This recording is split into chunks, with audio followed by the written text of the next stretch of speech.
You rub your eyes, trying to make sense of everything. Perfect circular holes in the bottom of the ocean floor off the coast of Big Sur in California.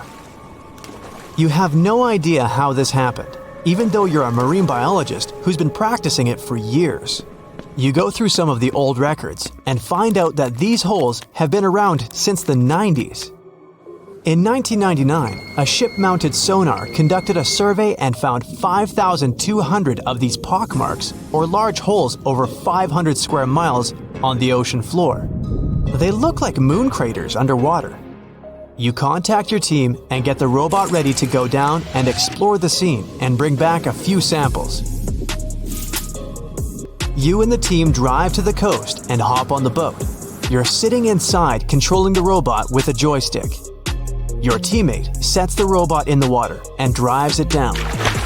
Everything seems normal near the surface, but as the robot goes lower, the pockmarks start appearing. A bunch of boats swift past you, making you lose your balance and focus. The robot turns on the flashlight so you can see better. But as it goes lower, the resolution is less crisp. It almost reaches the bottom, and the holes are smooth and nearly perfect circular shapes. Some of these holes that were visible in the sonar reading measure more than 30 feet across and 15 feet deep. You show the rest of your teammates the images, and they're shocked. The robot continues swimming, but there appear to be more holes all around. Many of them are too small for the scanner to capture from above. These microdepressions are steep and have sort of tails going in a certain direction. It's possible that the currents underwater played a role in their shape. Everywhere the robot swims, there are new holes all around. After a couple of hours, the robot goes back to the boat with some samples. You take them back to the lab and study them. The robot clearly captures images of human trash, but the samples don't indicate anything alarming for now. Despite the fact that 1/3 of the pockets are filled with trash, there's still no explanation of how they were formed. It's late at night and the rest of your team heads back home.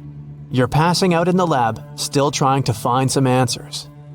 You wake up the next day, and while cooking breakfast, you get this idea that maybe these holes are gases venting out, which could be harmful to marine life. You quickly get the robot and sail out to the ocean once more. This time, you didn't even think about calling your teammates.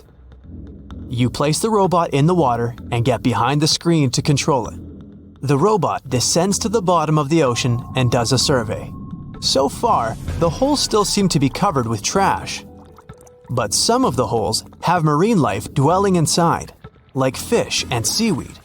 After much scanning, it doesn't look like they're producing any bubbles, which means there aren't any gases venting out, but you're determined to find them. After a while, you reach one of those large pockmarks, and the robot starts scanning around. You find some bubbles coming from a source, but the robot can't reach it. It swims around trying to find a spot, but nothing. You bring the robot back to the lab and work on it. You attach some mechanical arms on it that can lift things and move them. You bring the robot back down to the same spot, but the bubbles aren't as frequent as before. You use the arms to move some of the trash and find out that the bubbles are being produced by a group of crabs chilling next to a pile of plastic. Bingo! The bad news is, you still don't have a clue why the microdepressions and pockmarks exist.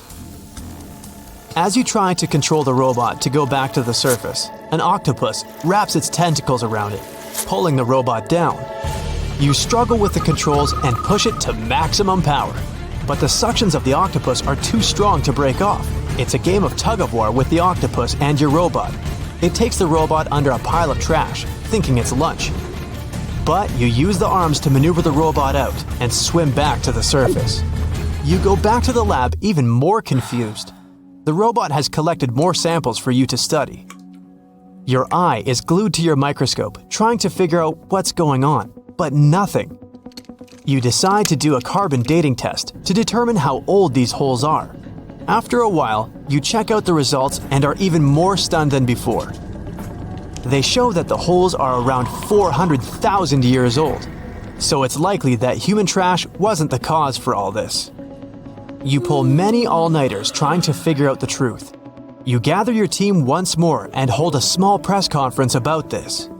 You claim that this may be something we should be extremely worried about, but you still can't tell them more than what you know. With all the brain work put together, you find out that the large pockmarks haven't changed or been active for more than 50,000 years. The newer holes were most likely created by human trash settling in the bottom of the ocean floor.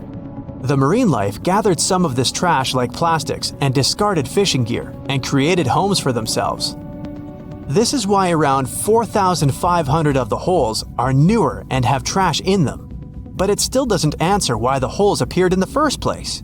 You're back to square one. The only way to see what's really going on is to clear up the trash from underwater and study them.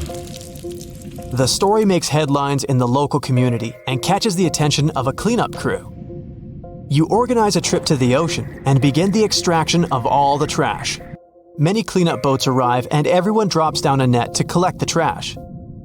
You send down the robot once more to make sure the nets are hitting the right spot. As most of the trash is being collected, many marine life animals scramble and try to find a way to escape. Everyone makes sure not to hurt them. After a couple of weeks, all the holes are cleared up from the trash. You do another sonar scan from the surface and can see the holes clearer than before. But you still don't have an answer for this.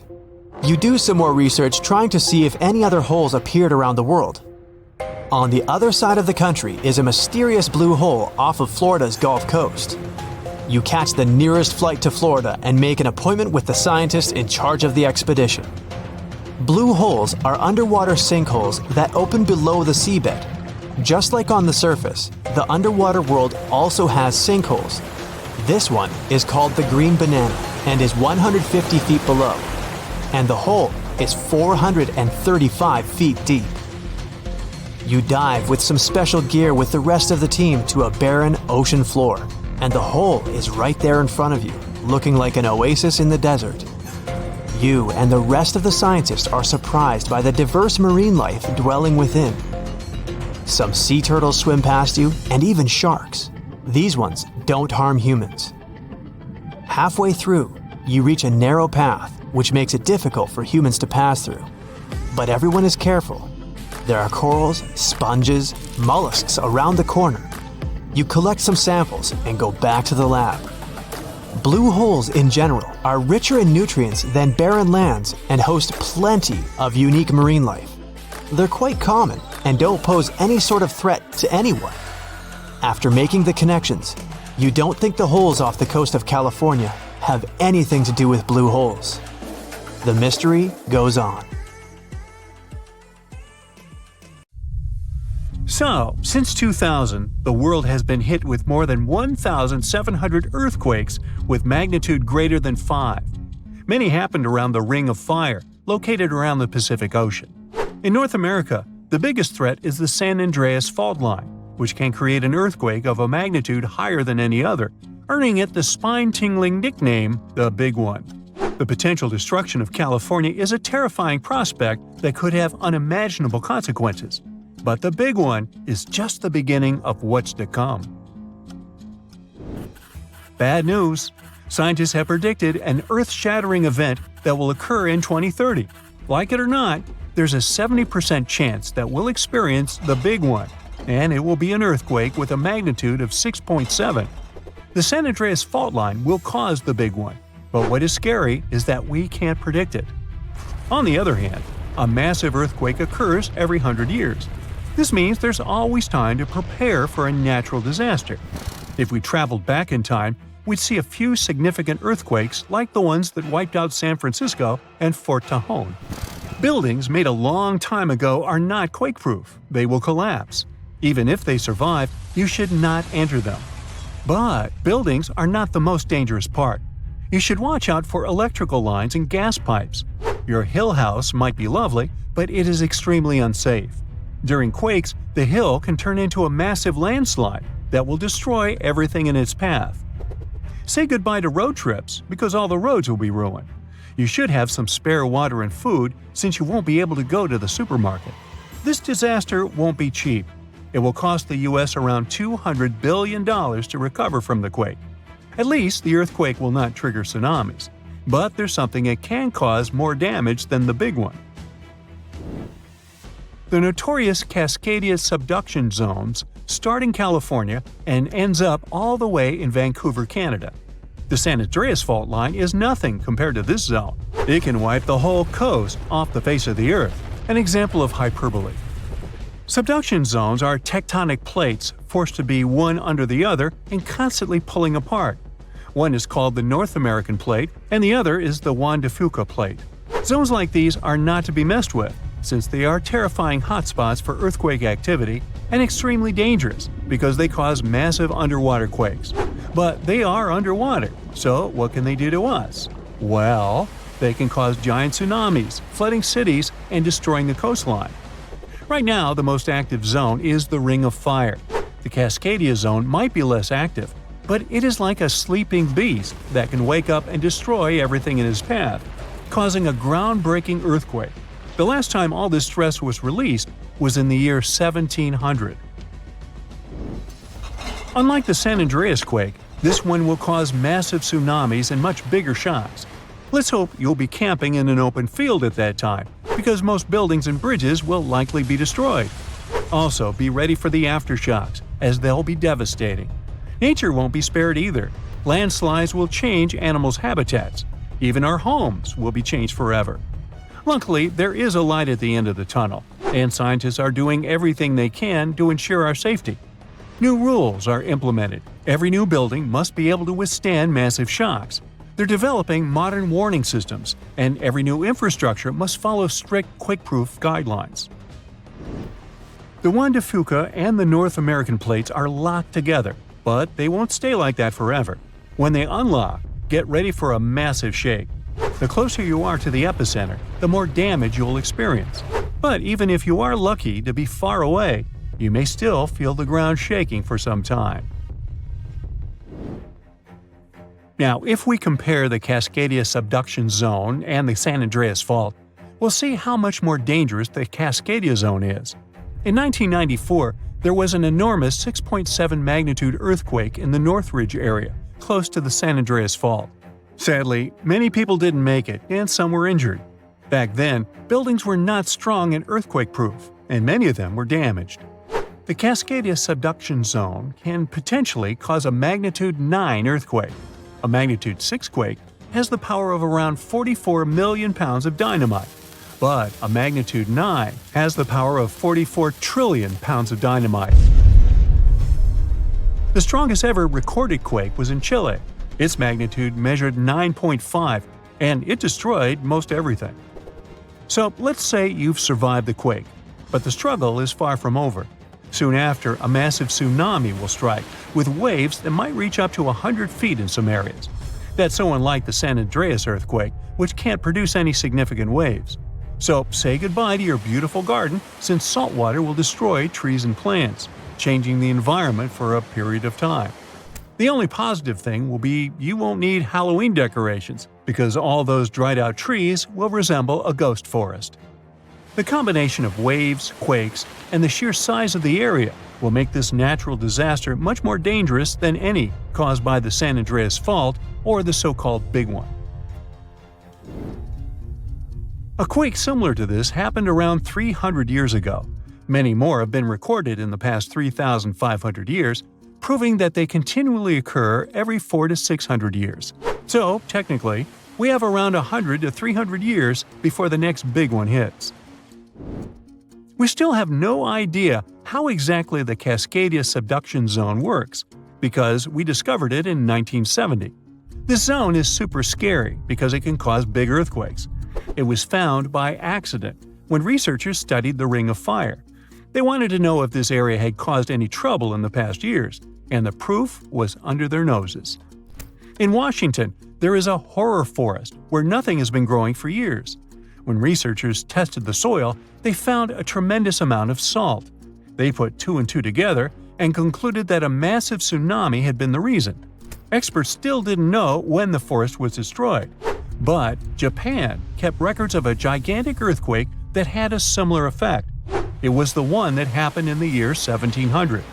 There is a 1 in 3 chance that the next one will occur in 2050. You must know how to survive the Canadian earthquakes and make it out unscathed, so listen carefully. Those who live in this area have almost no experience with earthquakes like this one. Surviving the quake is relatively easy, but the tsunami coming afterwards is the real danger. After the shake, find the highest ground and go there. Only bring the essentials, like food and water. Yeah, leave your baseball card collection at home.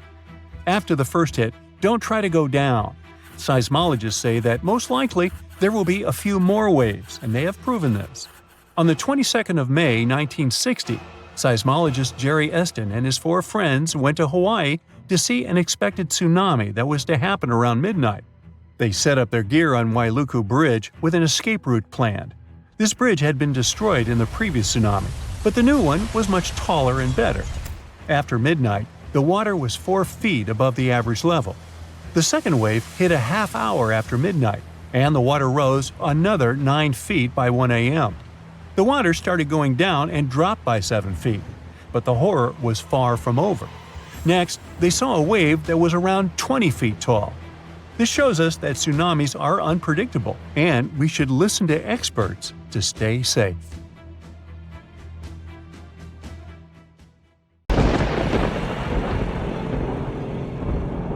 For hundreds of years, people in the US have reported hearing strange, loud booms. These mysterious sounds are called skyquakes. And yep, it's a real thing. If you've ever heard a loud, distant booming noise that definitely wasn't a thunderstorm or a car engine backfire, congrats, it looks like you've experienced a skyquake yourself. People report them all around the globe, from the US to India and Japan. They go under different names, and we still don't know why exactly they happen. Sometimes these booms come together with earthquakes. People heard them during the New Madrid earthquakes in the early 19th century and up until January 2020. Those who've experienced them describe skyquakes as a rushing or rolling noise. Famous American writer James Fenimore Cooper described it more poetically as the lake speaking to the surrounding hills, which send back the echoes of its voice in accurate reply. Sometimes these mysterious booms happen in cold weather instead of during earthquakes. One of the skyquake hotspots is near Lake Seneca in New York. They call them the Seneca Guns. The booms can be so loud that they shake windows and doors. Back in August 1886, after an earthquake in Charleston, people heard these noises for several weeks, happening at the same time as many aftershocks from the earthquake. In 2020, scientists from the University of North Carolina looked at old news pieces, especially from North Carolina, where people have often reported these sounds. They hoped to match the noises with earthquakes data, but they didn't find any link between the sounds and earthquakes. One of the researchers said they believe the noises are happening in the air, not underground. The team looked at infrasounds, which are low-frequency noises that humans can't hear. They found signals lasting 1 to 10 seconds that matched the times when people reported hearing the booms, but nothing is certain here. Some people think that solar flares, underwater tsunamis, or caves collapsing under the sea cause skyquakes. Others believe the sounds come from planes making loud sonic booms. But that doesn't explain old records of skyquakes from the past before planes were even invented. Some scientists think a type of meteor called a bolide causes these booms. These meteors blow up when they hit Earth's atmosphere. If this happened above thick clouds, the sound would get louder and travel far, but we wouldn't find anything on the ground. Another idea is that gas might be escaping from the bottom of deep lakes, like Lake Seneca. If you think skyquakes are bizarre, let me introduce you to fog bows. They also go under the name of white rainbows, ghost rainbows, or cloud bows. They form in a similar way to regular colorful rainbows, but are much wider. Rainbows happen when there are big raindrops in the sky, and you can always spot them on the opposite side of where the sun is shining. Fog bows are made by tiny droplets in fog, or clouds, instead of big raindrops, and they also appear opposite the sun. If you want to see a fog bow, you need to look for it in a thin fog when the sun is bright. You might catch one when the sun starts to shine through the fog, or if you're near the ocean where fog often forms. Because the water droplets in fog are so tiny, fog bows don't have bright colors like rainbows. They might even look all white, or just have faint colors. Some fog bows are hard to see at first because they blend into the mist, but once you spot them, they're easy to recognize. The next rare weather phenomenon you gotta watch out for is thunder snow. You guessed it right, it's a special type of thunderstorm that happens during a snowstorm. Unlike regular thunderstorms that often strike in the spring and summer, thunder snow is much rarer because it happens in the strongest winter storms, like big blizzards, and at the same time needs warm air, which isn't a frequent combo. So, for thunder snow to happen, there needs to be moisture in the air, some instability, and something to lift the air like rising winds. Just like in normal thunderstorms, lightning can appear when you hear thunder. Thunder snow lightning usually goes from cloud to cloud instead of hitting the ground, and the thunder sounds different too, more like a low rumble instead of a loud boom, because the snow muffles the sound. You aren't so likely to get struck by it, but it's still important to stay inside when you hear thunder to stay safe. Northern Lights fans, this one is for you. Scientists noticed a new kind of glow in the sky that looked like a purple streak. They nicknamed it Steve as a joke, but later gave it a more scientific name: Strong Thermal Emission Velocity Enhancement, Steve for short. Steve is actually a fast-moving stream of super hot gas that always moves west and only shows up before midnight. They wondered if something like Steve could happen after midnight, but moving in the opposite direction. And now, scientists think they found the anti-Steve by looking at data from a research station in Norway. In December 2021, they took a picture of a bright purple streak stretching for 620 miles in the sky, and it only appeared after midnight. Satellites from the European Space Agency also measured the conditions in this part of the sky and found that the ions were moving eastward. Steve's late-night twin hasn't been officially named yet, but it would be cool if it was called SAM, which is short for Steve After Midnight. If you've ever seen snow on a sunny day when falling from the sky without a single cloud, it must have been diamond dust. It's a special kind of weather with millions of tiny ice crystals forming close to the ground. These ice crystals float slowly in the air, kind of like how dust floats in your house. When sunlight hits these crystals, they sparkle like diamonds. Unlike regular snow, diamond dust can fall from a cloudless sky, which is why they sometimes call it clear sky precipitation.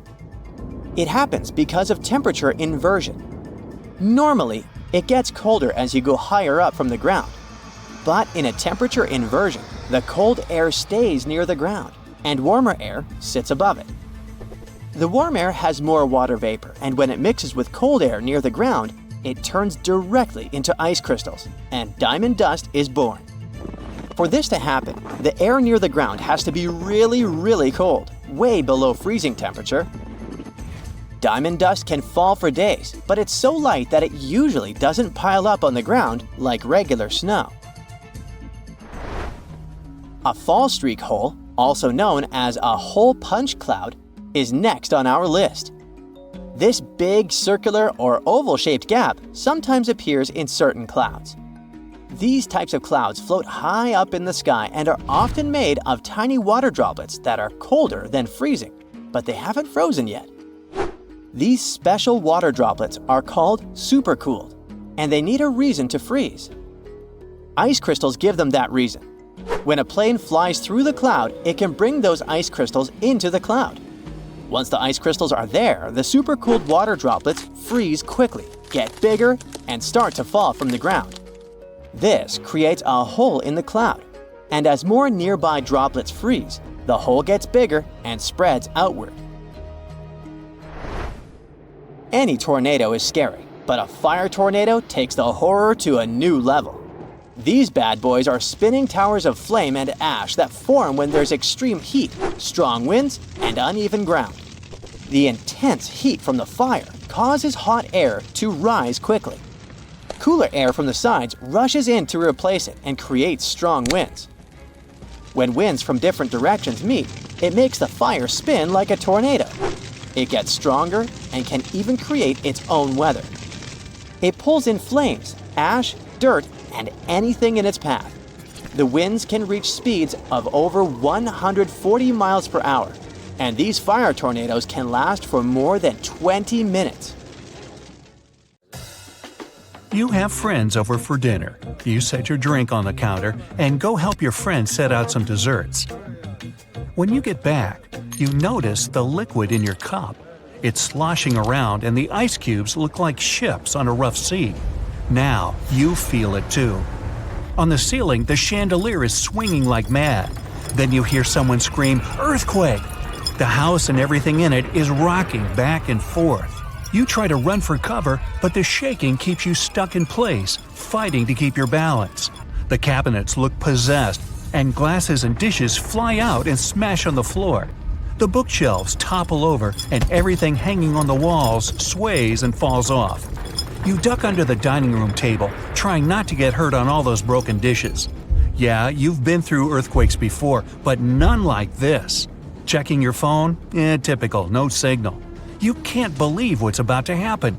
The screams get louder, and suddenly the whole house collapses. The biggest earthquake ever recorded happened in Chile in 1960. Disaster came in the afternoon, just when everyone was out enjoying themselves. To cause serious, life-changing damage, you need to have a magnitude of around 7 or so on the Richter scale. This one was 9.5. This part of Chile is smack dab on the so-called Ring of Fire, the most active volcanic and seismic area in the world along the Pacific Rim. The initial shaking lasted around 10 minutes, and after 2 days, many aftershocks were still strong enough to set off a volcano in the south of the country. But that's not where it ended. The earthquake unleashed a series of tidal waves all over the Pacific Ocean, with some reaching over 80 feet high. The waves and earthquake were so strong that they even affected Hawaii, Japan, and the Philippines. It caused around $500 million $1960 worth of damage. Many were left homeless. Much of their infrastructure was smashed too. Buildings as far as the eye could see were toppled, and debris piled everywhere. Scientists estimate that this earthquake was so powerful, it shifted the Earth's axis, making our days 1.26 microseconds shorter. That might not seem like a lot, but think about it. Just one natural disaster was strong enough to make time move. Many of the coastal cities were flattened and floods were widespread. The economy spiraled downward. According to studies, if this earthquake happened today, it caused more than $20 billion in damages. So what would happen if an earthquake twice that size hit without warning? For starters, you'd likely feel the effects even further away. Tidal waves wouldn't just hit the coasts of Japan and the Philippines. They would move even further to China, Korea, Vietnam, and even Australia. And those waves would be significantly higher than 80 feet, perhaps double that.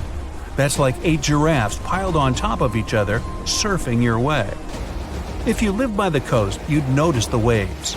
If you saw the water recede way back so you could practically see where all the fish call home, you'd know it was time to run. Chances are that a tsunami's heading your way.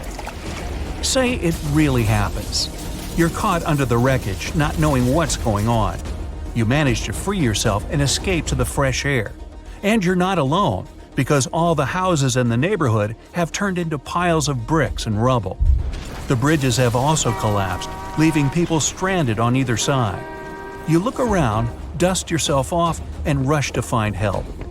Fire trucks and ambulances drive between the broken-down cars and rubble. You try to make it to your car, but the aftershocks are still hitting, and you're getting tossed to the sidewalk. With all the cell towers down, you can't call anyone on your phone. Your knees are shaking, but you manage to power through. Once you reach your car, you see it crushed under a boulder, like a giant soda can. You continue on foot and eventually reach downtown. It looks as if some giant got angry and knocked all the buildings down. You push forward and try to see if you can find some help. Without warning, your phone vibrates. You check it and see 1,000 notifications about a 20-magnitude earthquake. You're still shaking, but that's all you. The ground is still for now. Uh-oh. You hear something in the distance, racing towards you. To your right, you see tidal waves as tall as buildings charging at you. Still in shock, not knowing what to do, you now come to your senses and run. You don't even know which way to go. There's a tsunami right behind you, and in front of you are broken down buildings with rocks and concrete still falling everywhere. Wait, there's a building that's somehow still standing. You need to get on top of that thing.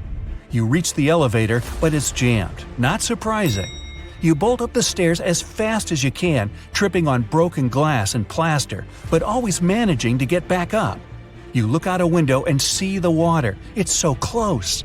You're nearly at the top. A few more flights and whoosh. The water forces its way into the building and drags you down at least 2 floors. You can barely see anything. Still, you know you must swim up. But the water keeps forcing you downwards. After about 30 seconds, you manage to swim your way out and continue climbing to the top. You scramble to the top floor and collapse on the roof. You're safe for now. The tidal wave is still going strong, plowing its way through the ravaged city center. Your phone is now waterlogged and useless. You have a perfect 360-degree view of your town covered in water and debris. The ground starts to shake again. Maybe you'll just sit around until this is all over, waiting for the rescue helicopter. But then, a loud explosion that almost breaks your eardrums shakes the ground even more. Off in the distance, smoke is rising, and soon it covers the entire sky. Darkness hides the morning sun. That's when you can see lava shooting up into the air and landing nearby. The lava forms into a river, flowing its way into town block by block. With this much seismic movement and the high intensity of the earthquake, the world's tectonic plates have shifted so that magma is pushing its way to the surface. From the earth, steam begins to vent. Then the heat hits you. You see the magma cover the ground like a blanket, eating up every car in its way. What's worse is that the magma is melting the foundations of the buildings that managed to withstand the earthquake and the tsunami. The buildings in the distance are now sinking and collapsing into the raging lava pool that's replaced your town. One by one, every building descends. That means, uh-oh, the building where you're standing is also swaying. It's about to fail. That's when you see the light. You look up and see a helicopter above in the distance. You wave your arms, run around, jump, anything to get noticed. And it works. The chopper makes a few circles and finally drops you a rope ladder. As you're lifted in the chopper, you take a good look at the world below you as it wriggles around like noodles in a strainer. You land a few miles out and are immediately treated by a doctor in an emergency triage center. You were one of the lucky ones. A year later, the tsunami water has receded. The lava that flowed inland has cooled, but all that magma permanently changed the ground below it, and the whole town is gone. The disaster has thrown the entire country into a financial nightmare that'll last decades. It takes months to survey the town, making sure there's no dangerous electrical wires or busted gas pipes anywhere. They're rebuilding your town farther inland from where the old one was. In other towns, they rebuild directly over the ruins. In others, they just decide to move everyone to a nearby city. An earthquake in Indonesia began in 1829 and lasted a mighty 32 years. It reached its climax in 1861 and hit a magnitude of around 8.5. It was caused by the tectonic plates below the island slowly clashing against each other. Researchers discovered that the quake had been building for some time after analyzing the coral in the area. They found it was being periodically exposed to the open air. That was caused by the gradual earthquake moving the land up and down. Scientists call these decades-long silent earthquakes slow slip events. A single lightning bolt can warm the air to around 54,000 degrees Fahrenheit. The heat makes the air expand quickly. creating a shock wave or boom, which we know to be thunder. There are close to 3 trillion trees on Earth. That translates to roughly around 422 trees for every person. Before humans, the number was nearer to 6 trillion. Almost 70% of the Earth's surface is covered by water, which on average is around 2.5 miles deep. 97% of Earth's volcanoes lie underwater, as well as the mid-ocean ridge, a massive mountain range that is over 40,000 miles long. Humans have mined around 190,000 tons of gold from the planet. Experts predict there is around 20% still left to be mined, but this figure is constantly changing. The world's largest active volcano is in Hawaii. Called Mauna Loa, it's over 2.5 miles above sea level. Given that most of it is underwater, the volcano's summit is a staggering 11 miles from its base. That's the same length as over 160 football fields. The highest ever recorded temperature on Earth was a sweltering 136 degrees Fahrenheit. It was recorded in El Azizia, or modern-day Libya, on September 13, 1922. The lowest temperature was a chilling minus 129 degrees Fahrenheit, recorded at Russia's Vostok station in 1983. Earth is the 5th largest planet in the solar system, behind Jupiter, Saturn, Uranus, and Neptune. It has a circumference of roughly 25,000 miles, and it would take the average person around 8,300 hours to walk around the face of the Earth. The separation between Earth's land masses would make such a trek almost impossible, though. It takes 365.25 days for the Earth to orbit the Sun. Because our calendar years only have 365 days, we add an extra leap day every 4 years to make up for the difference. Russia is the largest country on the planet, with a total area of about 6.5 million square miles. It encompasses more than 1/8 of the Earth's inhabited land area, but still has a relatively small population given its size. Earth is the only planet with one moon. Mercury and Venus have no moons, while every other planet has 2 or more. Earth is over 4 billion years old. Scientists calculate this by looking at the planet's oldest rocks, as well as meteorites that have crash-landed. They used meteorites as they were formed at the same time as Earth, when the solar system was forming. The ground we walk on is basically recycled. The planet's rock cycle turns igneous rocks to sedimentary ones, then transforms those into metamorphic rocks, and back again. Like Earth, our moon also experiences earthquakes. They're less common and intense than the ones we have, and are caused by tidal stresses. A tidal stress is basically the relationship between the gravitational pull of the moon on the Earth and that of the Earth on the moon. Despite being the 5th largest continent, Antarctica holds 70% of the planet's fresh water and about 90% of its ice. Bangkok is the most visited city in the world, boasting 23 million visitors in 2019 alone. Paris, London, Dubai, and Singapore make up the other cities in the top 5. The lowest layer of Earth's atmosphere is called the troposphere and is the reason we have weather. Sunlight heats the planet's surface, which causes warm air to rise up to the troposphere. This air then expands and cools as the air pressure decreases and sinks down, where it is then warmed by the Earth again. Coral reefs are the largest living structures on the planet, with some even being visible from space. Coral reefs hold the most species per area of any of Earth's ecosystems, even more than rainforests. Earth got its name around 1,000 years ago, and it comes from the German word meaning the ground, but there's no evidence to show who actually named it. Of all the planets, Earth is also the only one which is not named after a Greek or Roman deity. The deepest point of the ocean is the Mariana Trench. It's a whopping 7 miles below sea level. Coastlines cover about 20% of U.S. land, but are home to more than 50% of the U.S. population. The Earth isn't actually a sphere.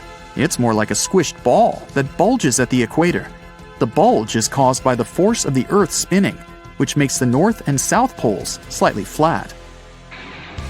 The Earth spins on its axis, which is basically an imaginary straight line. Earth has seasons because the axis is tilted, causing the sun's rays to hit different parts of the planet more directly, depending on the time of year. If the sun was as tall as a standard door, the Earth would be around the size of a nickel. The Earth's rate of rotation is gradually decreasing. It's happening so slowly that it would take as much as 140 million years for the length of a day to increase to 25 hours. Get equipped for any season with brand new Brightside merch. Click the link and grab your print. The biggest animal on Earth is the Antarctic blue whale. It can reach lengths of 100 feet and weigh up to 400,000 pounds, which is around the same as 33 elephants. The temperature at the center of the Earth is around the same as the surface of the Sun, at almost 10,000 degrees Fahrenheit. Earth is around 10,000 times older than humans. Earth is around 4.5 billion years old, whereas humans have been around for, at most, 450,000 years. There are around 34,000 known species of fish. The actual number is way higher though, as a whopping 95% of our oceans still haven't been explored. America's Route 66 is longer than the journey to the Earth's core. The distance to the core is roughly 2,000 miles. Route 66 is almost 2,500 miles. The Earth is made up of three main components: the crust, the mantle, and the core, which is divided into the outer core and the inner core. Scientists have estimated that there are around 8.7 million species on the planet. Out of this, between 1 to 2 million of these species are animals. But roughly 86% of land species and 91% of fish have yet to be discovered by humans. Ancient astronomers used to think that the Earth was the center of the universe. For 2,000 years, they believed the Earth to be static, while other bodies traveled in orbit around us. In 1543, Copernicus published his sun-centered model of the solar system. Earth is the densest planet in the solar system. The density varies across its different crusts, but the planet's average density is just over 3 ounces per cubic inch. Mount Everest is the highest point on the planet. Its peak is the highest altitude above sea level at around 5.5 miles. Each year, 1 septillion crystals of snow fall on Earth. That's a trillion snowflakes. Snow covers about 31% of Earth's land area each year. Of Earth's water, only around 3% is fresh water. The other 97% is salted. Of that 3%, about 2% is frozen in ice and glaciers. So, less than 1% of the planet's fresh water is actually in lakes, rivers, and underground. The world's largest inland body of water, or lake to us normal people, is the Caspian Sea. It has an area of 140,000 miles squared. The world's deepest lake is Lake Baikal in Russia and is 5,300 feet deep. Earth's atmosphere is roughly 78% nitrogen and 21% oxygen, with small amounts of water vapor, carbon dioxide, and other gases. No other planet is believed to have this much oxygen, which explains why Earth is the only planet where life has been discovered so far. Apart from the Moon, there are 2 asteroids in co-orbital orbits with Earth, sometimes called Earth's second moon. 3753 Cruithne is an asteroid that looks like it's following the Earth in orbit, but it's actually following its own path around the Sun. 2002 AA29 is another asteroid which makes a horseshoe orbit around the Earth that draws it close to the planet every 95 years. You come to sunny California and go for a hike in the San Lucia Mountains. There, you have a strange, unpleasant feeling, as if someone's watching you. You look around but don't see a single soul. That's when you glance at the tops of distant mountains in front of you and your heart skips a beat. Up on the peaks, you can see the outline of a giant humanoid figure, arms stretched out with a magnificent full rainbow circling it. This mysterious figure is dressed in all black. You can't make out any facial expressions or detail, but you can see it moving. Then it vanishes right before your eyes. Congrats! You've just witnessed the Dark Watchers. a phenomenon that's been terrifying hikers in the California mountains for over 300 years. Even now, scientists can't give an exact explanation for this mysterious appearance. What we do know is it's completely natural, probably. One theory claims that there are no silhouettes at all. The human brain just thinks up images created by shadows the clouds cast on the mountains. Over the centuries, people share stories about this legend, and their minds begin to show it, building recognizable objects. The same can happen to you, like when you see the contours of a human face on a burnt piece of toast or the shape of a dog in a passing cloud. The most accepted scientific explanation is what's called a Bakken specter. It's when sunlight gets bent by drops of fog or clouds. That explains the rainbow surrounding these figures. As for the shadow, it's only your own being stretched and projected on the mountains before you. After all, these figures usually show up when the sun is behind the witness. Natural or not, the vanishing mysterious figures scared the wits out of you. So we head to Antarctica. Snow, ice, and more blinding sun. Yep, it's a desert too. The light is almost blinding. You squint and off in the distance, you see something red sticking out from all the surrounding endless white. As you get closer, you realize it's a waterfall, an ominous red cascade flowing from the glacier. Splashes fly in all directions and stain the white snow. Don't worry, these so-called blood falls are nothing of the sort. Millions of years ago, hey, I wasn't around then, a glacier formed over a pond and blocked access to sunlight, heat, and oxygen. Then the pond managed to break through the glacier with a little trickle of water. When such salty waters with high levels of iron meets oxygen, it creates that scarlet rust color. This is the only waterfall of its kind in the world. As soon as you come to the Namib Desert, you immediately notice something very strange. Sprinkled among the dry grasslands are almost perfect circles of dirt where nothing grows. These massive polka dots are called fairy circles, and, you guessed it, nobody really knows what causes them. The likely culprit is termites eating the grass around their underground colony. That could also explain the circles' differing sizes. The bugs continue to eat as the colony expands outwards, but they stop before they encroach on a neighboring colony. Well, that's neighborly. The patches where you do see grass show a sort of boundary separating different termite populations. So goes the theory. Heading down to Australia's Lake Hillier. Your eyes don't deceive you. Yes, that lake is bubblegum pink and is perfectly safe to swim in. The giant pink puddle is a salt lake, and it's not the only one of its kind in the world. Salt lakes are pink because of a kind of algae and other microorganisms living in them. They produce a red pigment to protect themselves from the sun. What's unique about Lake Hillier, though, is the water is still pink even if you scoop it up into a glass, and it remains bright pink all year round. The same can't be said about other pink lakes. Southeast Asia. You see a tree that looks as if someone poured paint all over it. But the rainbow eucalyptus was painted by nature. Its unusual bark changes colors over time, like a kaleidoscope. It starts off as a bright green shade, then red, orange, purple, and finally brown. Then the colorful cycle starts again. Blood rain looks more terrifying than any horror movie, but in reality, there's nothing strange or unnatural about this weather phenomenon. People have known about such scarlet-tinted rains since the times of ancient Rome. Sometimes, powerful winds lift red dust into the atmosphere and carry it far, far away, to another galaxy.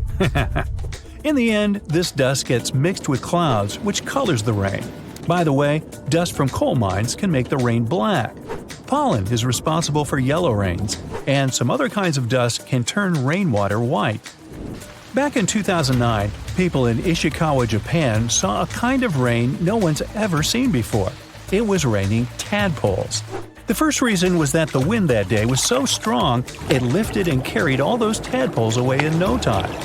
The second possible reason was that big birds such as gulls just dropped them while they were flying to their nests.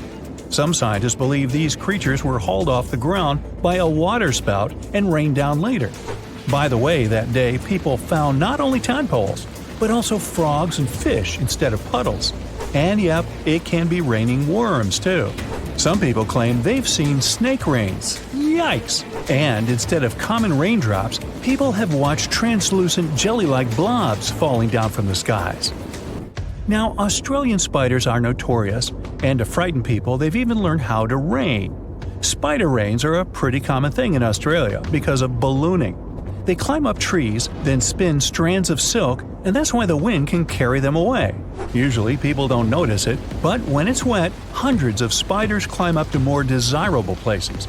People say that when it rains or snows, it's possible to see spiders literally drift down on those webs as if they were balloons. If you ever travel to the Mekong River, you'll probably have a chance to see glowing balls rising up from the water and beelining straight into the air. The locals call these the Naga fireballs. Sizes may vary, so these reddish balls can be as tiny as a cherry and as large as a watermelon.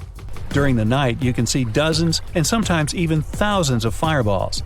Scientists don't have any solid explanation why it happens, but it's probably flammable gas released by the marshy environment. Still, a local superstition claims it's all because of a giant serpent living in the Mekong. Now, shelf clouds look like something from a sci-fi movie. They form when warm and moist air gets caught in a thunderstorm updraft. These ominous clouds most often mean a storm is coming. Breathtaking rainbow clouds appear on top of cotton-like puffy clouds after thunderstorms. The puffy clouds are low-altitude ones. When the water vapor they contain condenses, the resulting droplets act like prisms. This forms multicolored caps over the clouds. Morning glory clouds are extremely rare. They look like massive tubes stretching across the sky. Most researchers agree that these clouds appear when an updraft squeezes through the cloud. This creates the signature rolling appearance. The cool air at the back of the cloud makes it sink downward. The best, but not the only place to see morning glory is Australia's Gulf of Carpentaria. If you decide to travel there to see these clouds, choose a period from late September or October to early November. Huge white lumps over your head are called mammatus clouds. They make you believe the sky is falling. Most clouds form when air rises in the atmosphere, but not mammatus ones. They appear when moist and cool air goes down and mixes with dry air. The result? Unique puffed rice clouds. By the way, if you spot this phenomenon, bad weather is just around the corner. Whoa, mama! If you get to the bottom of the Caribbean just off the coast of Cuba, you'll see circular columns, paved floors, symmetrical stone structures. That's what the Cuban underwater city looks like. Why was a large city abandoned? Lots of people believe the ruins once belonged to a long-forgotten civilization. But scientists have their doubts.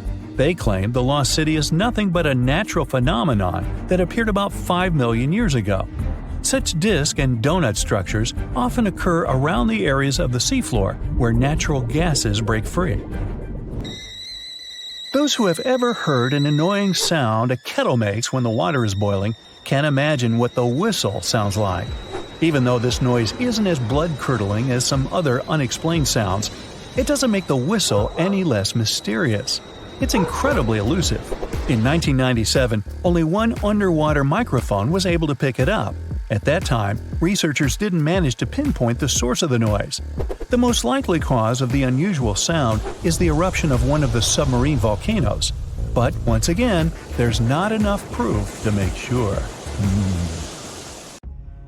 It's 9:59 a.m. when a man is jolted awake in his bed by a powerful, mysterious force. While he's trying to figure out what's going on, a giant 100-foot-tall column of water is already surging toward his hometown. In 20 minutes, most of his friends and family members will lose their lives when a sky-high wall of water sweeps away buildings, trees, and cars. And it can happen to you at any given time. It's the day after Christmas in 2004. Thousands of tourists from Europe and America are enjoying tropical beaches in Thailand, Sri Lanka, and Indonesia when a powerful undersea earthquake strikes off the western coast of northern Sumatra, Indonesia. It's a 9.3 magnitude earthquake, the most powerful ever recorded in Asia. It triggers one of the largest tsunamis in history, the Boxing Day tsunami, which will take the lives of 230,000 people within a few hours. The city of Banda Aceh in Sumatra, Indonesia, home to 260,000 people, is the closest to the earthquake's epicenter. In less than half an hour after the quake, huge 10-story tall waves crash into the city. More than 60,000 people lose their lives immediately. The destruction is so severe that almost no one in its path survives. Next, the tsunami hits Thailand. The waves, rushing at a mind-boggling 500 miles per hour across the Indian Ocean, reach the shores of Phang Nang and Phuket about 90 minutes later. Despite such a significant time gap, both locals and tourists are caught totally off guard. Many beachgoers even walk out onto the beach, curious about the strangely receding sea, only to be overtaken by a towering wall of water.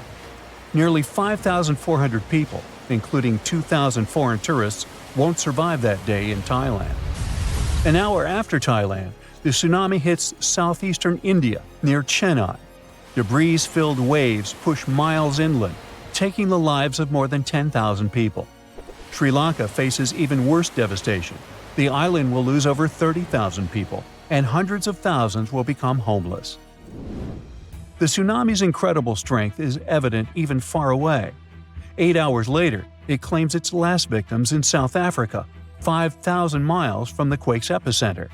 There, rogue waves catch swimmers off guard. Researchers from NOAA's Center for Tsunami Research explain that the destruction was due to the sheer power of the earthquake. It originated from a megathrust fault. That's where heavy ocean plates dive beneath lighter continental plates. These faults are the largest in the world and lie underwater.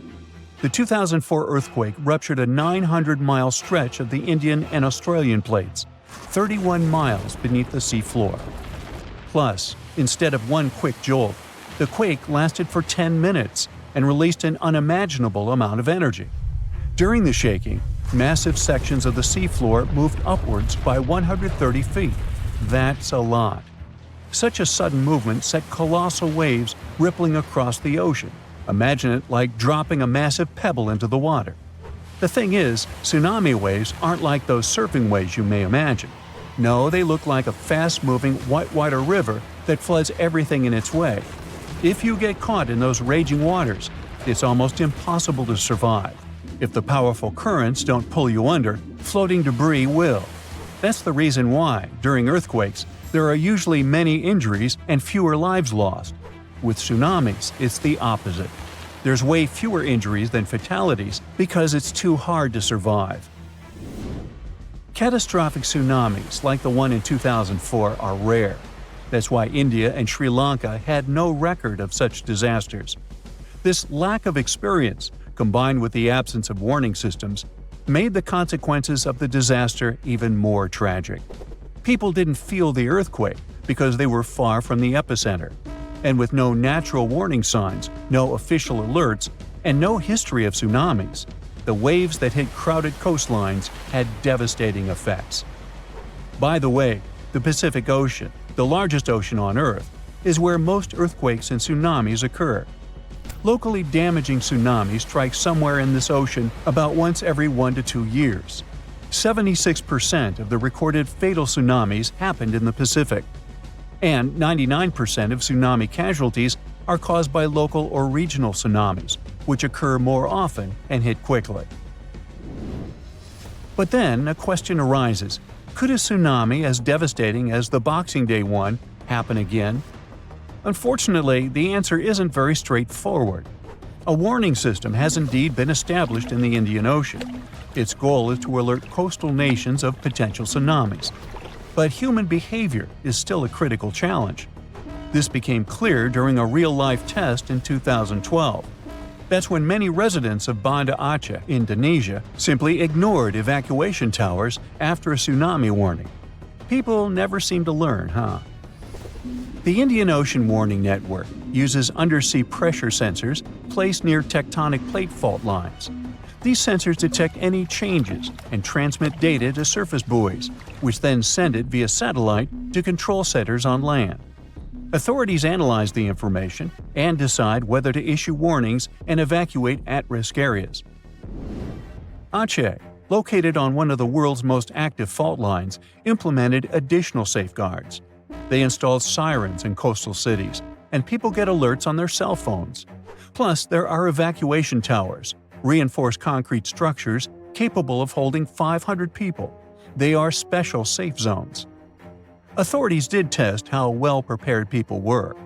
In 2009, 18 Indian Ocean countries participated in an evacuation drill, simulating a large earthquake. Thousands of coastal communities took part in this drill, and officials concluded that the exercise had been a success. Fast forward to the system's first real test in April 2012. An 8.6 magnitude undersea earthquake west of Aceh triggered tsunami warnings. And even though there were no significant waves, the whole situation revealed critical flaws. Many residents ignored evacuation towers, choosing instead to flee by car or motorbike. This led to citywide traffic jams, with people getting stranded in areas vulnerable to a potential tsunami. It was chaos. Some residents even went back to the beach to look for the signs of a tsunami, which is a life-threatening mistake. So apparently, there is still a lot of work to do when it comes to tsunami survival. But what you need to know by heart is the signs of an impending tsunami. First of all, it's severe ground shaking. Strong earthquakes near coastal areas can generate tsunamis. If you notice that water on the beach starts to recede at an alarming rate, exposing the ocean floor, reefs, and stranded fish, run. Then there might be unusual ocean sounds. Keep in mind that a loud roaring noise, resembling a train or jet engine, may accompany an approaching tsunami. If you notice any of these warning signs, do not wait for official evacuation orders. Leave low-lying coastal areas immediately and move to higher ground as fast as possible. If you're at home, make sure your family members know about the tsunami and follow official guidance. You should remember that locally generated tsunamis may strike within minutes. You have to act quickly. If it's a distant tsunami, you may have more time to evacuate.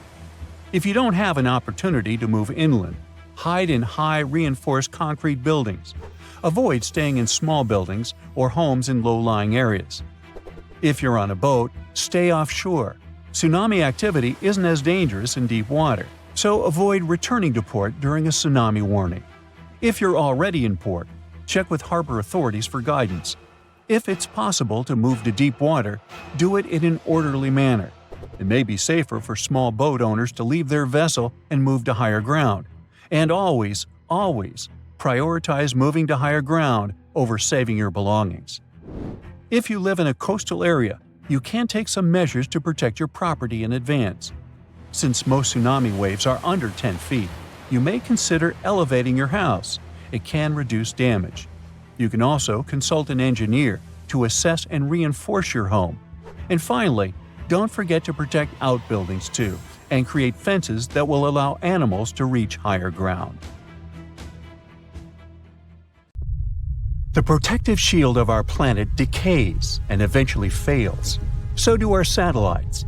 First, communication satellites in the highest orbits go down. Next, astronauts in low Earth orbit can no longer contact their mission control center. And finally, hazardous, relentless cosmic rays start bombarding everything on Earth, causing havoc and devastation.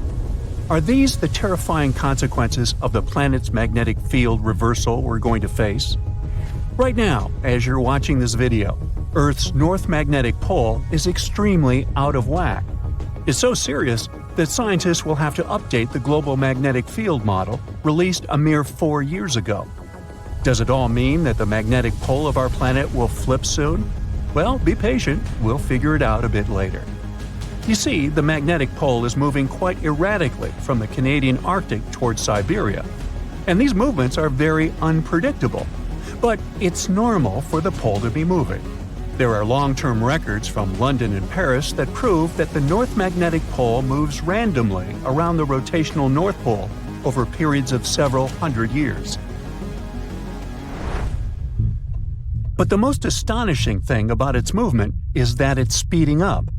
Around the mid-1990s, the magnetic pole unexpectedly accelerated from a bit over 9 miles to 34 miles a year. And recently, the pole crossed the international dateline, moving toward the eastern hemisphere. The European Space Agency launched extremely accurate magnetic field satellites in 2013. Thanks to them, researchers have superb data they can use not only to make magnetic field maps, but also to update them every 6 to 12 months. That's how they were able to notice that the core field was weakening too. It might be a sign that the planet's magnetic field is about to flip. To understand this process better, we need to figure out how the core field works. Let's say we've got a bar magnet that runs through the center of our planet and has a north and a south pole. This magnet is incredibly strong, representing about 75% of the intensity of our planet's magnetic field at the surface. Our bar magnet is not only moving, but is also getting weaker, by about 7% every century. Admittedly, this bar isn't the perfect representation of the core field. It's more like electric currents generating Earth's magnetic field. Still, this model makes it easier to see what's happening to our planet now. The magnetic field of our planet plays an important role in protecting us from dangerous radiation and geomagnetic activity, which is the product of the interaction between the solar wind and Earth's magnetosphere. Earth's magnetic field also moves.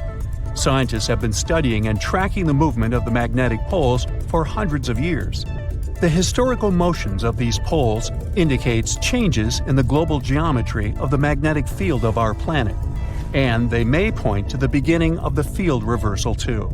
That's what the flip between the north and south magnetic poles is sometimes called. You see, if the north magnetic pole moves a bit, it isn't a big deal. But a complete reversal might have a serious impact on the climate of our planet, as well as modern technology. Luckily, such flips don't happen overnight. The entire process stretches over thousands of years. Plus, even though the magnetic pole weakens during a pole reversal, it doesn't disappear completely. So those scary events from the beginning of the video aren't likely to happen to us. The magnetosphere will continue protecting the planet from cosmic rays and charged solar particles, even though there might be some amount of particulate radiation that will make it to Earth's surface. Magnetic fields are generated by moving electric charges. If some material allows these charges to easily move in it, it's called a conductor. Metal is a great conductor, and we often use it to transfer electric currents from one place to another. In this case, the electric current is negative charges called electrons moving through the metal. The current is what generates a magnetic field. Earth has a liquid iron core. In other words, there are layers and layers of conducting material inside our planet. Currents of charges are constantly moving through the core, and the liquid metal is also moving and circulating there, generating the magnetic field. This magnetic field, in turn, produces something resembling a bubble around the planet. It's called the magnetosphere, and it's located above the uppermost part of the atmosphere. This layer shields and deflects high-energy cosmic radiation, which otherwise would be extremely dangerous to people and other forms of life on Earth. The magnetosphere also interacts with the ionosphere, the layer of our planet's atmosphere containing loads of ions and free electrons and capable of reflecting radio waves. The interaction between these two layers and the magnetized solar winds is what scientists call space weather. The solar wind is normally mild, and there's no space weather whatsoever. But sometimes, the sun starts shedding gargantuan magnetized clouds of gas that can accelerate to incredible speeds.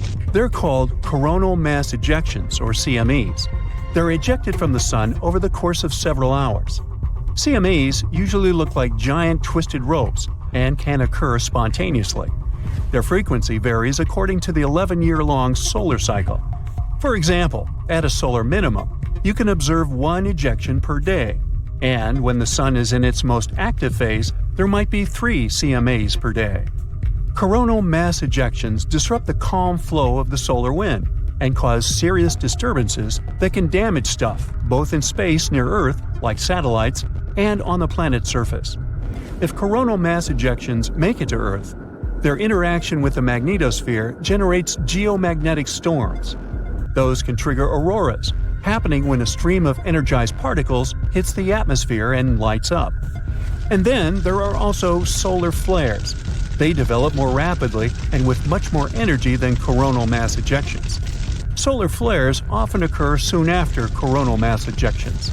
The most powerful volcanic eruptions pale in comparison to solar flares that release 10 million times more energy. Within a few minutes, one solar flare can give out billions of tons of charged particles. Solar flares are also insanely hot, with temperatures reaching several million degrees Fahrenheit.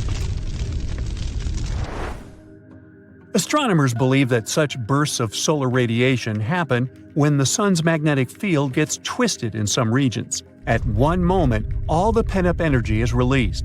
The star sends out light and particles, mostly electrons and protons. Most solar flares last for minutes, but some continue for hours. A powerful solar storm can potentially cause a devastating global blackout on Earth. If not for the Earth's magnetosphere, the effects of the sun's activity would be much more devastating. Luckily, the magnetosphere deflects most of the solar material hurtling towards our planet from our star at a speed of over 1 million miles per hour.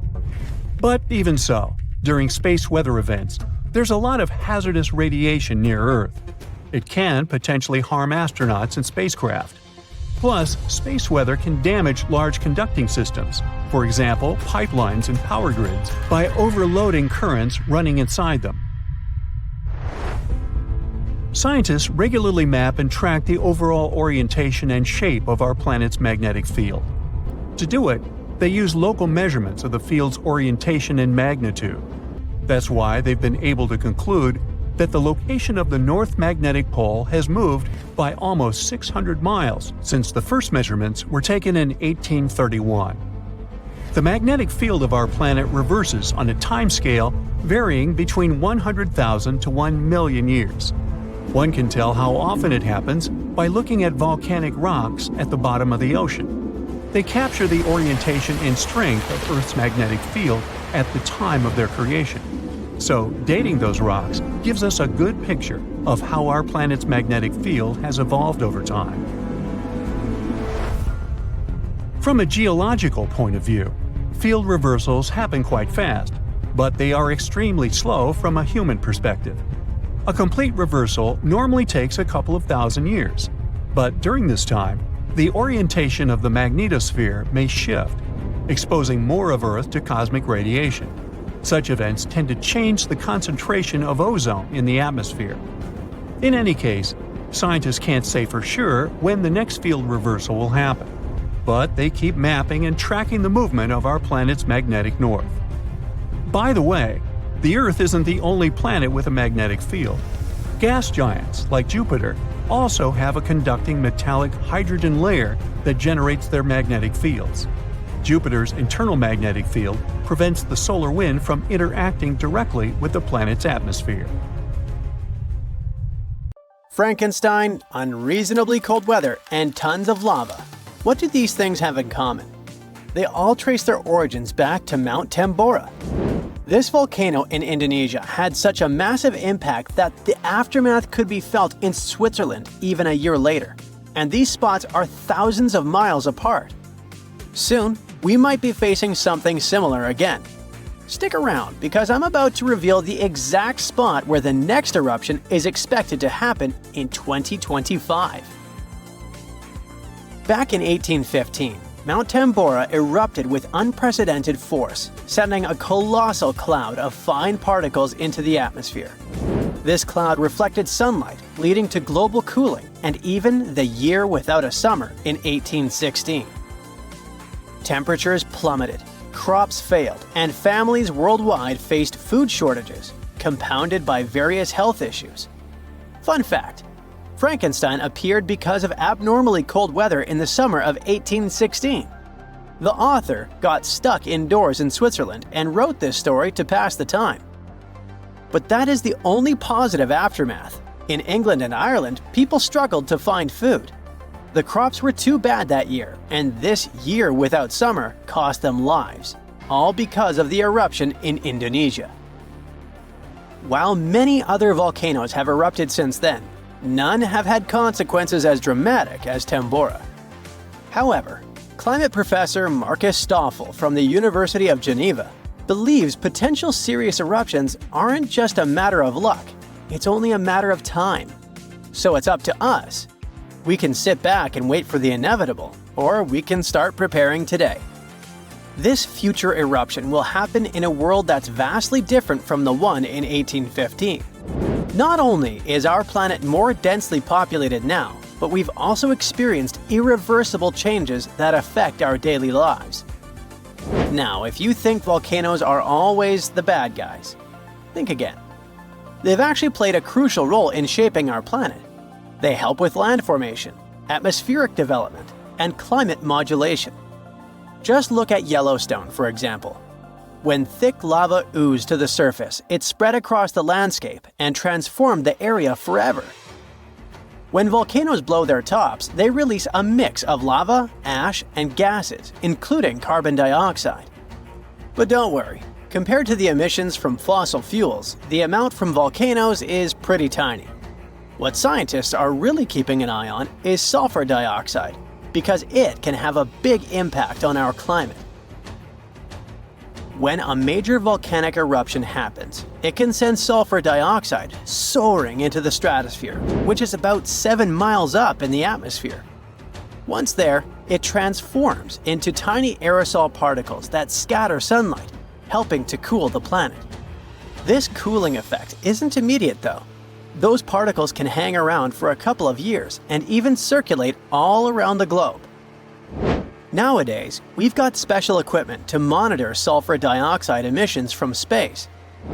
Take Mount Pinatubo in the Philippines. During its eruption in 1991, it released around 15 million tons of sulfur dioxide. Now, while that's a lot, it wasn't quite as massive as the eruption of Tambora. Still, Pinatubo managed to lower global temperatures by about 0.5 degrees Celsius for several years. Tambora, on the other hand, dropped average global temperatures by about 1 degree Fahrenheit. I know what you might be thinking. That's not much, but trust me, it makes a difference. If the planet warms up by just 1 degree Fahrenheit, it could really mess with sea levels. Experts think we might see a rise of up to 8 inches by the end of this century. This could wipe out a lot of farmland and coastal habitats, which would be a huge blow to many communities.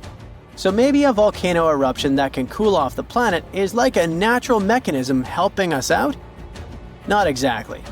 While it does cool the planet off, don't get tricked into thinking it's the kind of coolness our planet needs. Such temperature shifts can severely mess up with the crops, like they did in 1816. There's also evidence that major eruptions can disrupt rainfall patterns, leading to drier conditions in monsoon regions across Africa and Asia. You see, the summer monsoon relies on the temperature difference between land and ocean, which can be altered by volcanic activity. Interestingly, a warmer climate may enhance the cooling effects of volcanic eruptions. Experts explain that the formation and movement of aerosol particles depend on climate conditions. As global temperatures rise, faster air circulation can lead to smaller aerosol particles, which are more effective at scattering sunlight and thereby intensifying the cooling effect. Oceans also contribute to this dynamic. A warming ocean surface creates a stratified layer, hindering the mixing of warm and cold water, which could mean that volcanic eruptions primarily cool the upper ocean layer and the atmosphere above it, according to Stoffel. Moreover, climate change may influence volcanic systems directly. The melting of ice can trigger more eruptions by reducing the pressure that allows magma to ascend more easily. Additionally, increased rainfall associated with climate change can seep into the ground and interact with magma, potentially sparking eruptions. While the prospect of a cooling period due to a volcanic eruption might seem beneficial amid climate change, scientists warn that the effects could be dire. The immediate consequences could be severe, particularly for the estimated 800 million individuals residing near active volcanoes. A major eruption could devastate entire cities. For example, Campi Flegrei, located near Naples, Italy, is showing signs of increased activity and threatens the lives of about 1 million people. Now, if you're from Oregon, beware, as experts say this state might experience volcano eruptions. Are you scared? Don't be. It's actually not as scary as it seems. Let me explain why.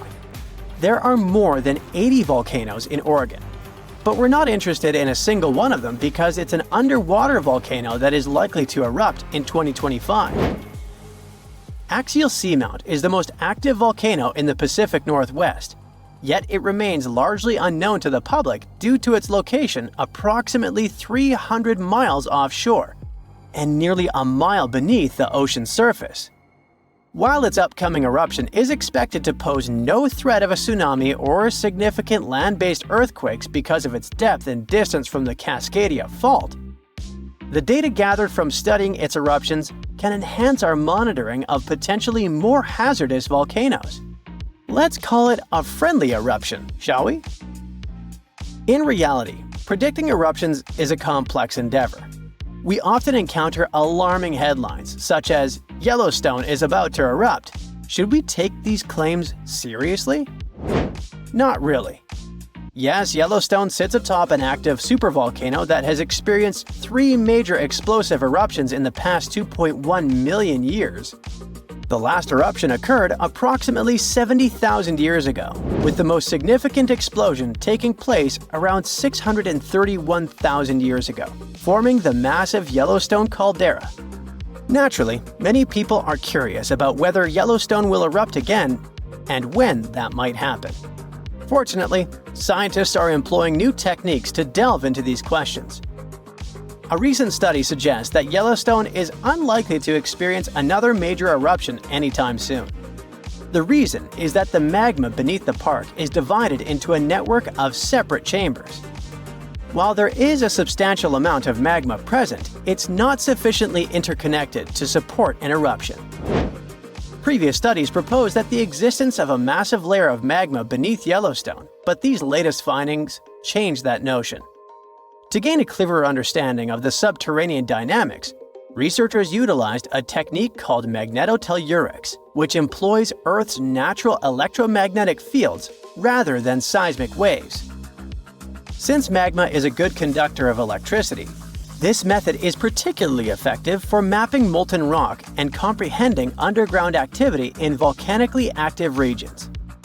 By using magnetotellurics, scientists created a detailed map of the magma under Yellowstone, enabling them to make more informed predictions about future eruptions. But what will happen if an eruption similar to Mount Tambora occurs? By and large, there will be huge climate chaos. Yeah, the best scientists are looking for the solution should it really happen, but they don't have it yet. So technically, we're not ready for the second Mount Tambora. But for now, we're pretty much safe. No major eruptions are predicted. Whew! So, in the end, will the sun be to blame for destroying our planet? Or how about a huge meteorite? Or some kind of disease? Probably not. It seems that life will disappear for a very unexpected reason. Humans, animals, insects, fish, and most microbes will be wiped off the face of the Earth because of oxygen, or more precisely, because of its absence. Recent research has shown that the number of freshwater reservoirs with very low or no oxygen levels in coastal areas is increasing worldwide. Over the past 65 years, 4 times more oxygen-deficient waters have appeared in the world's oceans. What does it all mean? It's likely that life on Earth will vanish much sooner than the sun's energies dries up all the oceans. The end is likely to come in a little more than 1 billion years. But this doesn't mean that the planet will disappear too. The period when Earth is filled with oxygen will make up just about 20 to 30% of the total lifespan of the planet. So we're just temporary guests here. Just think how long that is, 1 billion years. The first Homo sapiens appeared only about 300,000 years ago. That is, the entire history of humanity occupies less than 500,000 years. So relax. 1 billion years won't pass very fast. By that time, humans won't be on Earth anymore. We might master space travel and find a new planet in the vast depths of space. But why can we lose air? As the sun heats up, the planet gets warmer and warmer, and this heat breaks down carbon dioxide, the gas which is necessary for all plants to photosynthesize. Without carbon dioxide, they can't produce oxygen. With a drop in carbon dioxide levels, the methane content will increase, and this gas is quite harmful to us. Now, this all sounds logical, but this is a secondary reason for the lack of oxygen. The real problem is something else entirely. As the sun becomes brighter, it will begin to heat rocks on Earth, such as granite and basalt. These rocks will start to break down faster. When they collapse, they take carbon dioxide from the air, which warms our planet. If there's less carbon dioxide in the air, Earth should become colder. But there's a problem. The sun will shine more, and its heat will outweigh this cooling effect. So even if rocks take away carbon dioxide, the sun will blaze so much that Earth will still become extremely hot. Next, when the sun shines more intensely, it, along with other natural factors, contributes to the breakdown of granite and basalt. These rocks mix with carbon dioxide and water to make carbonates, which go deep into the Earth. This takes carbon dioxide out of the air, which means plants can't make as much oxygen because they need carbon dioxide to do that. Besides, volcanoes release gases, which also reduce the amount of oxygen in the air. So the sun, by destroying rocks, affects what happens inside Earth and controls how much oxygen there will be in the air. In about 1 billion years, the sun will become so bright that no rocks will be able to save Earth from its heat, and the escaping gases will halt photosynthesis and oxygen production. And then, our planet will return to the state it was in about 2.4 billion years ago, to the time when the Great Oxidation Event began. And this event was much more important than, say, the first Olympic Games or the appearance of humans on the planet. Billions of years ago, there was almost no oxygen on Earth. Instead, there was a soup of gases, such as nitrogen, ammonia, methane, carbon dioxide, and others. Yes, we have these gases in the atmosphere today, but there used to be a lot more of them in the past. It was difficult for any form of life to originate in such conditions. But after some struggle, it succeeded. At first, Earth was inhabited by the simplest bacteria, including cyanobacteria. They learned how to make oxygen using sunlight, water, and carbon dioxide. These bacteria worked for millions and billions of years and made so much oxygen that it began to accumulate in the air. This was what we now call the Great Oxidation Event. It was like a great celebration of life, because with oxygen, new living beings could appear. But by the way, cyanobacteria didn't learn photosynthesis because they were like, oh, let's make oxygen, it's so cool. No, oxygen was just a byproduct. Cyanobacteria wanted only one thing, to get as much energy as possible. And for this, they learned photosynthesis. It helped them store energy using sunlight. They used special pigments to absorb light, and the result of this process was the release of oxygen. This had been going on for hundreds of millions of years, and then, at some point, they made too much oxygen. This oxygen started to spoil other gases that had been there before. For example, it ate a lot of methane. Because of this, Earth cooled down a bit, and the Ice Age began. But that's another story. In short, in 1 billion years, we risk going back to that difficult time. But let's hope that we'll manage to move to another planet on our spaceships or come up with some other solution.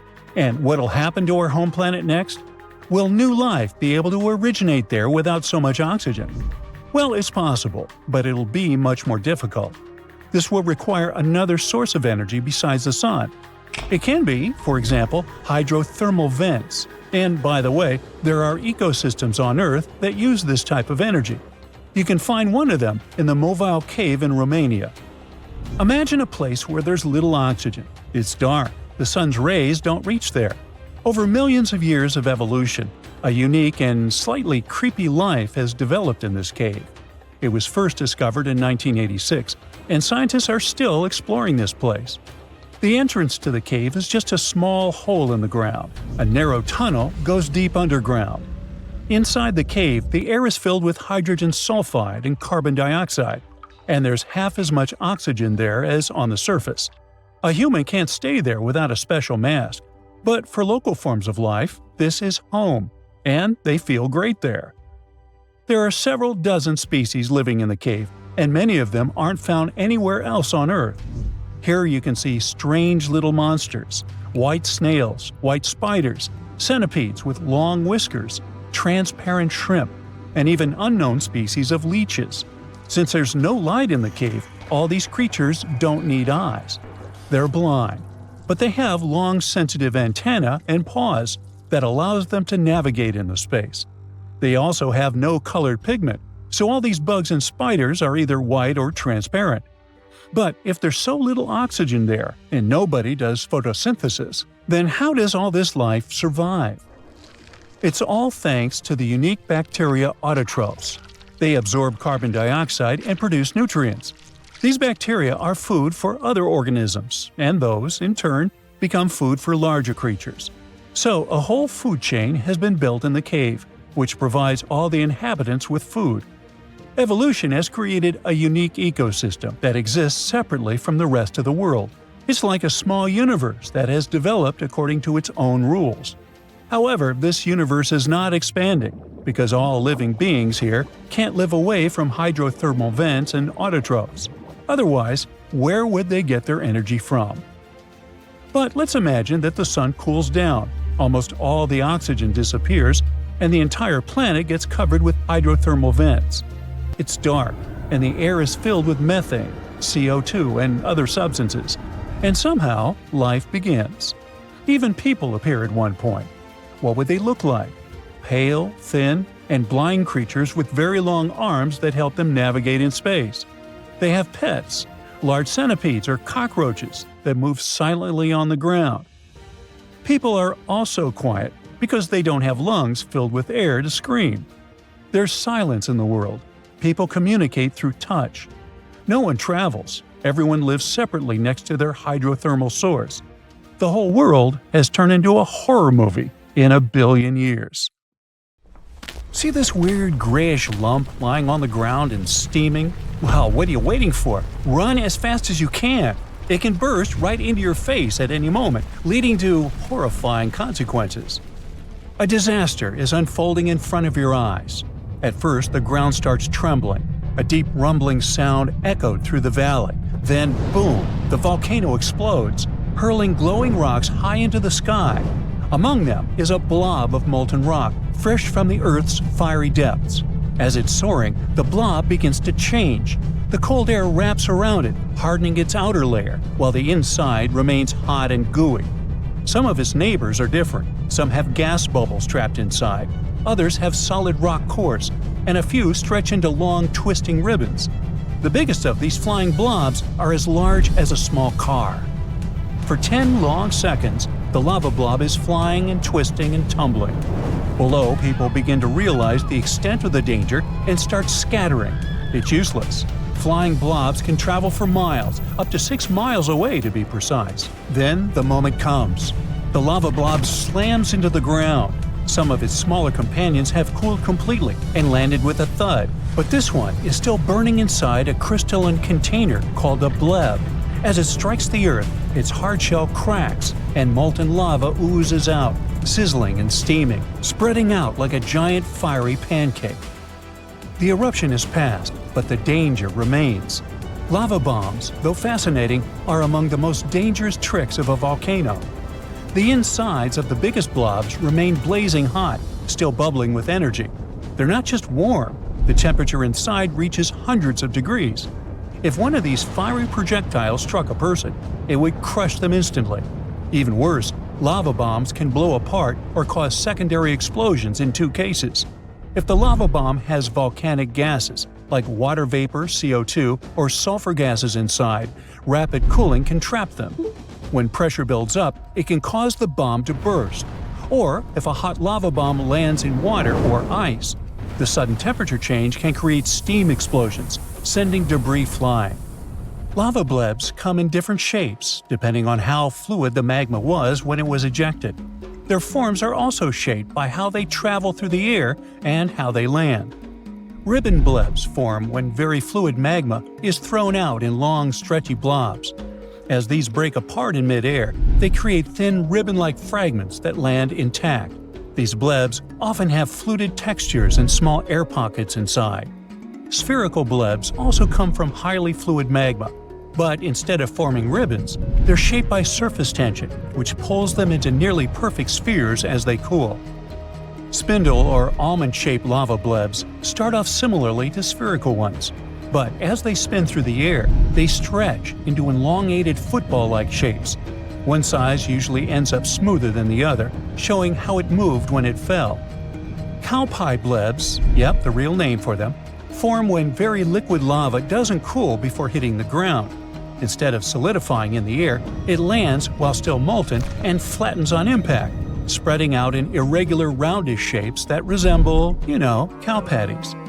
There are also bread crust blebs that occur when the outer layer of a lava bomb hardens during flight while the inside remains hot.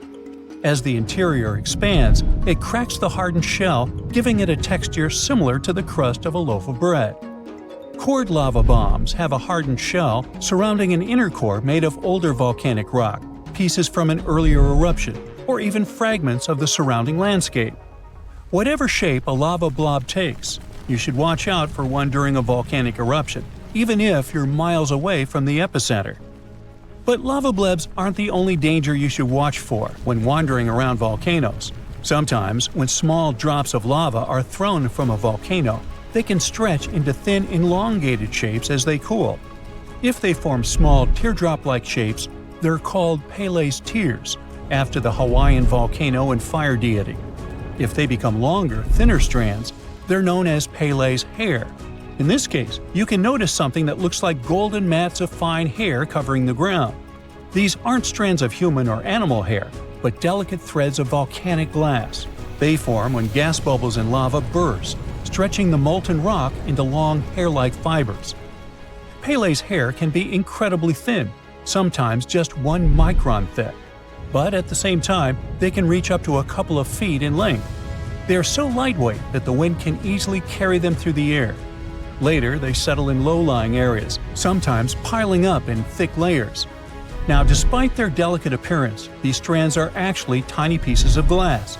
They are sharp and brittle, and if they get on the skin, they can cause irritation. If they get into the eyes, they can be even more dangerous. That's why it's very important to be cautious when around Pele's hair. Now imagine a tidal wave of fire and ash racing down a mountain with unstoppable force. This is a pyroclastic flow, a fast-moving surge of scorching gases and shattered rock that buries everything in its path. These flows can stretch for miles, moving as fast as a racing car and reaching temperatures hot enough to melt metal, up to 1800 degrees Fahrenheit. Pyroclastic flows strike without warning.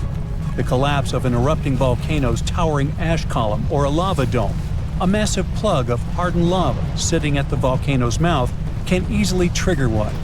The moment it gives way, the fiery avalanche is unleashed, rolling down the slopes with terrifying speed, vaporizing forests, flattening villages, and incinerating anything caught in its path. There is no outrunning a pyroclastic flow. It is the most fatal force a volcano can unleash, responsible for claiming over 90,000 lives in the past 400 years. That's 1/3 of all volcanic fatalities. Not only do these flows burn, crush, and suffocate, but they also destroy buildings, bridges, and anything human-made. While scientists can predict the most likely paths, usually along valleys, history has shown that powerful flows can jump ridges, sweep over hills, and strike areas we once thought were safe. Volcanic lightning isn't as dangerous as a pyroclastic flow, but it's a breathtaking view.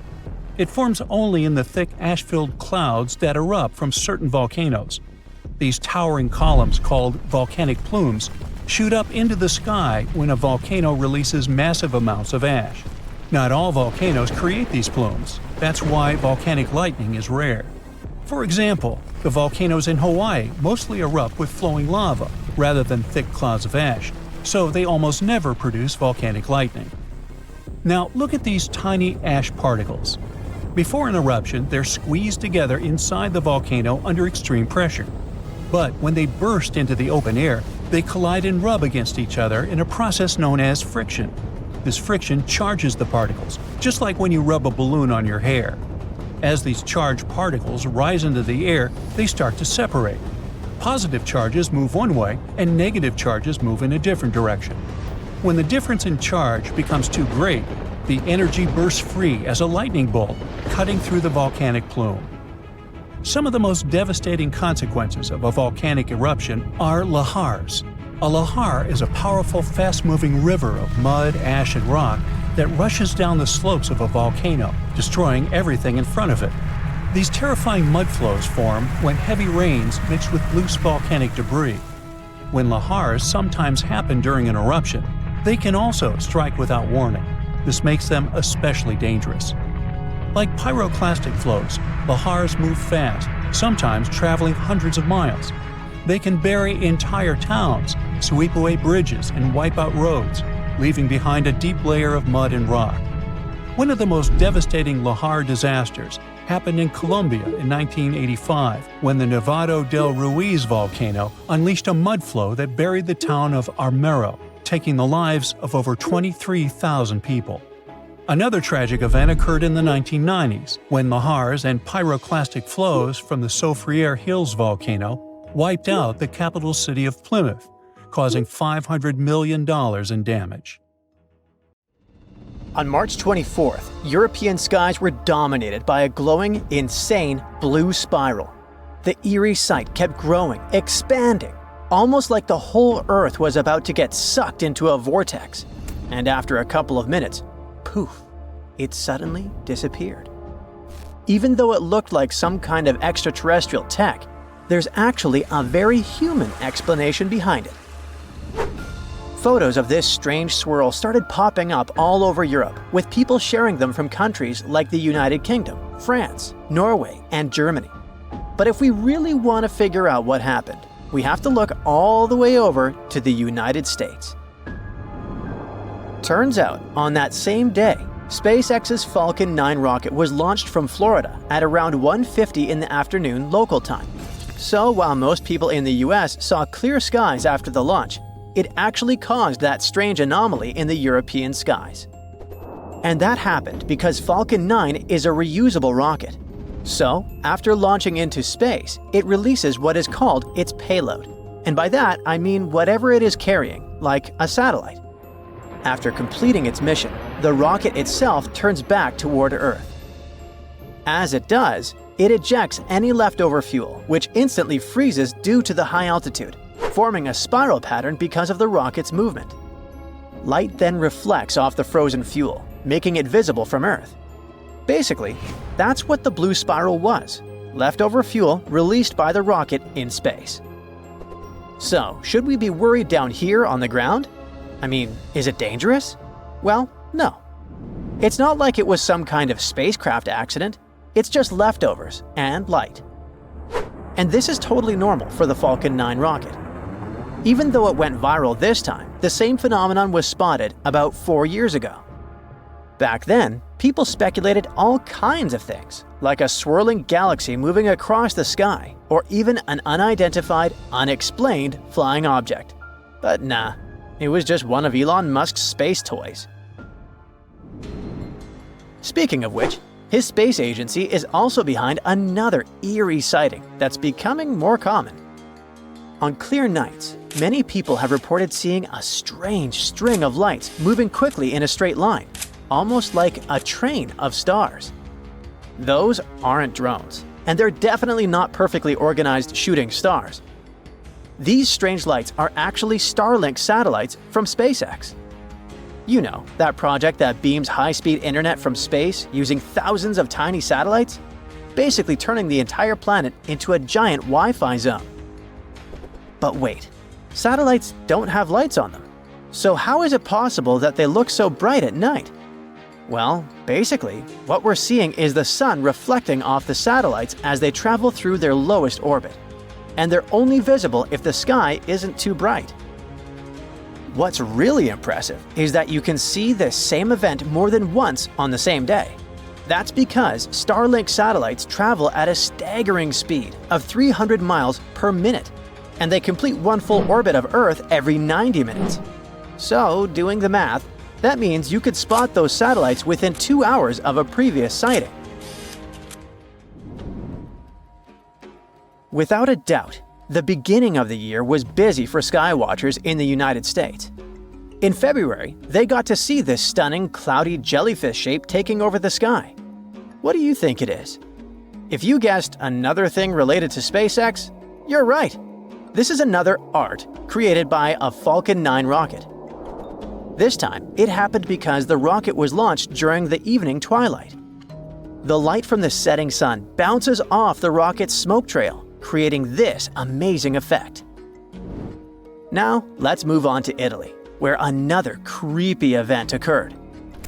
It was a stormy night, and suddenly, way up in the sky, a giant glowing red ring flashed for just a split second. Nope, it was not an extraterrestrial portal. This is something called an ELV. This happens when a powerful lightning strike sends out an electromagnetic pulse that hits the ionosphere, which is a super high up layer of our atmosphere. When this happens, nitrogen atoms up there get excited and glow red, creating a massive but super quick light show. Another red phenomenon happened in Scandinavia, but instead of a ring, it was more like a streak of light.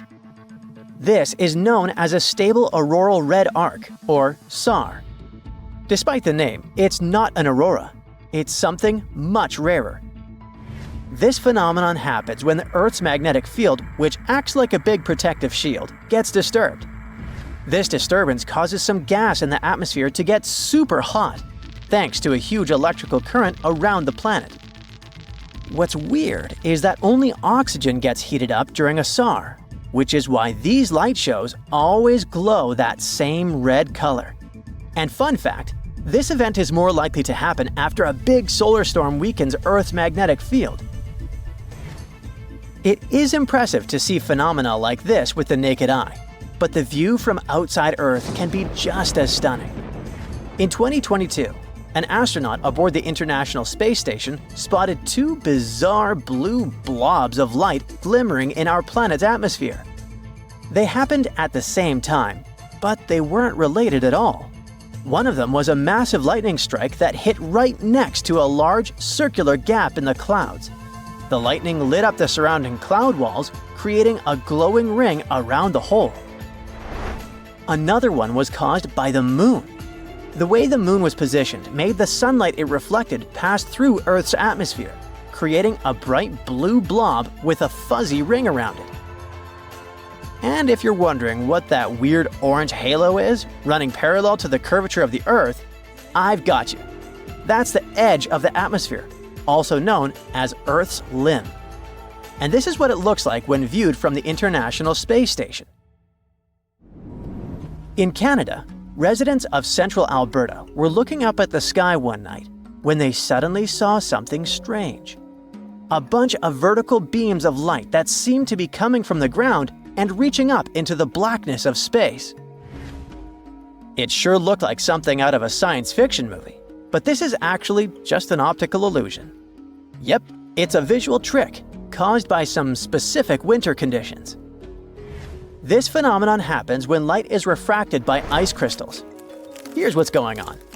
When it's freezing outside, tiny ice crystals form in the air. These crystals are super thin and flat, so each one acts like a tiny mirror that reflects light sources positioned below it. Basically, the crystals reflect the light straight up, creating those glowing vertical beams. And it can be caused by any light source, like the sun or the moon. But in most cases, the sources of these light pillars is man-made, like car headlights or streetlights. Even though the phenomenon is completely natural, it rarely happens, and only in very specific situations. First, it has to be freezing cold. On that particular day in central Alberta, for example, the temperature was around -30 degrees Fahrenheit. Then, the weather has to be calm, with no wind at all. If a storm breaks out, forget it. You won't be able to see the light pillars. And don't mix them up with auroras, okay? Auroras are mostly seen in high-latitude regions, like around the Arctic and Antarctic. Since they happen way up in the atmosphere, they're visible over large areas. Light pillars, on the other hand, are more localized and concentrated in a much smaller area. But hey, no matter which one you spot, if you're lucky enough to see one of these amazing sights in the sky, you're in for a show you won't forget.